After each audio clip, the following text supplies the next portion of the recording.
Apple's Vision Pro headset is being delayed, much to my chagrin. And that's what we're talking about today. And if you want to hear more about this in the future, do subscribe. We love you all, including our non-subscribers. So you don't have to, but it would be lovely if you would. Anyway, enjoy the episode.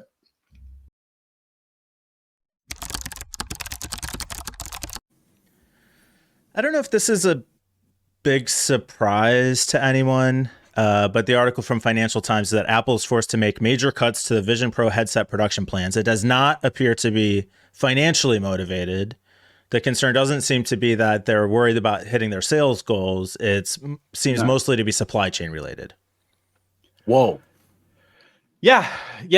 They can't get people to make the stuff that they want to get made, which for a company the size of Apple must be really frustrating. At the cost that they want it made. It's true. I suppose if they were paying 10 times, 10x, they could, get it made somewhere else. But yeah, so I put this in our lineup and I voted for it, in part because I wanted to hold my hands up and say I fell for it. I fell for the big Apple hype, and I've got to confess because I got really excited about the Apple Vision Pro, and I want one now. You don't think it's real? Well, no, I think it's real. But one thing I found out, which I guess I must have consciously blanked out, I found out from this article that they hadn't planned to make this available until next year anyway. So there's a whole year of hype happening. It's like wait, they announced the date, Peter. How did you blank on the date? They literally said it in the announcement video that it's coming spring 2024 or something. Yeah. It's Apple mist. It's Apple hype. So you just had an Apple fever. You just had a reality headset fever, and you're like, get it on my face now and never take it off again. They are augmenting reality in more ways than one, my friend. That's the second time, John. What? What happened? Wait, was there a joke there that I said that I actually missed? What? Was it not? No, right. No, I literally just meant Peter getting appled all over his face. Okay, all right. So, okay. All right. There was apple jizz in both my eyes. It's terrible. That's good stuff. At any rate, so this isn't directly related to the article, but I saw a very interesting YouTube video by a guy named Pete Judo, and he talked about how Apple has saved Meta with this launch. And I thought it was really interesting because he talked about how Meta had made this, $15 billion investment that everybody was making fun of. And Apple now just proved that it's worth it. There is a market there. They just completely validated what Zuckerberg was doing. And they basically, I don't know if they're positioned to take advantage of this, but they've started basically doing the marketing and market creation for Zuckerberg. I would even argue, because, two things that I want to say right off the bat. $15 billion investment into VR and AR, right? Yeah, it's viable. Saying Apple just validated, no fucking shit. This is actually the paradigm shift. This is the disruptor in the mother of all disruptors. This is what all this technology has been leading up to, is to intermingle reality with technology. Actually, computers, phones, smartphones, TVs, internet, everything has been leading up to this crazy moment that no one really realizes because there are these clunky, stupid-looking headsets right now.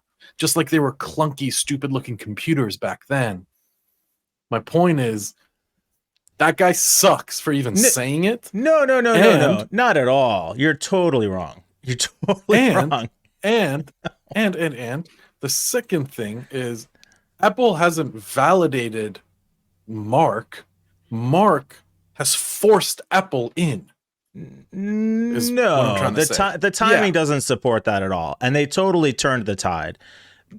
Apple did not in the past year all of a sudden think, oh shit, Mark's putting all this money into AR VR, we need to catch up. They've been working on this for years. Correct. The tide turned on this because, I mean, we even saw it leading up. Everybody was mocking Zuckerberg. He was talking about pulling the plug. Metaverse is a joke. They're backing off their losses. And then now Apple comes out and everybody's like, oh yeah, maybe there is something to that. It was totally a game changer in the market. No question. Okay. I'm somewhere in the middle in the podcast and on this argument. I think that John is right. The market was there. This is definitely a viable thing. Mark Zuckerberg realized that and went, okay, this is what we're going to do. And that's why he was so convinced. Apple have been working on it for years because they saw it as well. So there's definitely something there. But the thing that I find hilarious about Zuck and his efforts to get into the game is that he spent a year and $15 billion and still didn't basically do anything. He put legs on avatars. There was so much more he could have done in that time. So many more kind of ideas and things that he could have put forward. There's like in a year's time, I think the progress he made was almost backwards. So that's what I find funny about his efforts. I think / hope that most of that 15 billion didn't actually go into the metaverse, but went into the hardware. And we're going to start seeing more of that coming out soon. I think it went. I think it was specifically Oculus / Quest is a completely different beast than the metaverse money, I believe. I'm pretty sure the $15 billion was spent on R&D and development specifically for the metaverse. So we're just talking digital that's stuff. Not great. I think I might be wrong. I'm going off of very, like it's been a couple years now. So the other point that this Quest 3 is coming out, and it's not a huge upgrade. It's an upgrade, but anyway, sorry. John. The other point this guy makes is that Apple also calibrated the entire market on pricing. The Quest Pro was $1,500, and was like, oh my god, that's crazy expensive. Nobody would ever spend that much on a headset. Apple comes out and says, hold my beer. Ours is going to cost $3,500, and you're going to pay it because we're fucking Apple bitches. And always like, I can't wait to get one. So, Mike, I'm just going against Mike on this episode. Sorry, but that guy's again fucking wrong because the HoloLens was $3,000 to $4,000 for the last like 5 years. And what was the other one? Magic Leap was literally also the same exact price. And Apple is not targeting. I mean, they had some bullshit in there about like record your kids super creepily so you can watch them later, but like this was not meant at targeting consumers. This is for professionals. My interpretation of the ads. My interpretation of the marketing material is this is for fucking CEOs and other the marketing execs. materials. This people watching movies on their couch in their living room. The CEO watching movies on his couch. The CEO flying. The CEO recording his kids because he has all that money. No one out there is going to be buying a $4,000. No one out there is going to be buying a $4,000 headset after tax. Definitely are. Speaking of something that's not going to cost you any money, Well, go ahead and just leave a comment, subscribe, help us out. Yeah. All right. Yeah. Tell me why I shouldn't. Try and convince me. Try and stop me spending all my money on an Apple. I know. That's what I'm saying. Like, I'm saying that's at the top of my wish list right now. Are you guys serious? Yeah, 100%. 100%. I actually can't tell if Mike's being sarcastic because he's such. Look, here's the thing. No, John, I would buy seriously. an Apple Vision today if I could. John, seriously. I know you're an Android guy, but that's not a data point for anybody who's trying to dox him. I think that's public good luck already. again. It's just GG. But like, there's so many of my friends, so many people I know. Please have don't Macs. dox me, Yeah, no, don't. viewers. Don't even try. He said you couldn't if you wanted to. No, just please do not. John said you couldn't if you wanted to. Just don't, please. Hey guys, I had a point Peter. to make. Thank you. I don't want to make it now. Anyway, all right. So many of my friends have the latest Apple iPhone and a MacBook Air, a MacBook Pro. These are expensive devices. and what Apple is really good at is kind of pushing that boundary of the limit of what people are going to willing to spend higher and higher and higher. And then they're doing it again with the Apple Vision Pro.